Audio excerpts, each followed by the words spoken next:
લીંબડીના ભણથાણ ગામે ગણિત અને વિજ્ઞાનના શિક્ષકોના પ્રશ્નને લઈને વિદ્યાર્થીઓ દ્વારા દેખાવો કરી ધરણા કરવામાં આવ્યા.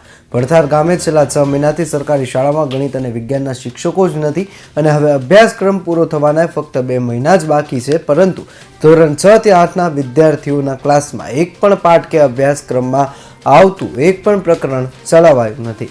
વાલીઓની વારંવાર રજૂઆત છતાં શાળાના આચાર્ય દ્વારા છેલ્લા કેટલાક વિદ્યાર્થીઓને આશ્વાસન જ આપવામાં આવ્યું છે. ગણિત અને વિજ્ઞાનના શિક્ષકોના વાંકે અભ્યાસ બગડતા ઉઘડતી શાળાએ જ વિદ્યાર્થીઓ અને વિદ્યાર્થિનીઓને શાળામાં પ્રવેશદ્વારના પટાંગણમાં જ ગણિત અને વિજ્ઞાનના શિક્ષકોની માંગણી સાથે સૂત્રોચ્ચાર અને દેખાવો કરી ધરણા પર બેસી ગયા હતા.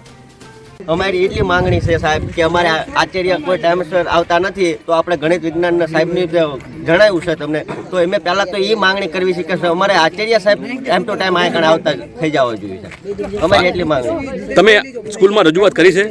સ્કૂલમાં ઘણી વખતે રજૂઆત કરી, પણ તોય આચાર્ય એમના ટાઈમે જ આવે છે, 12 વાગ્યે આવે, 1 વાગ્યે આવે છે.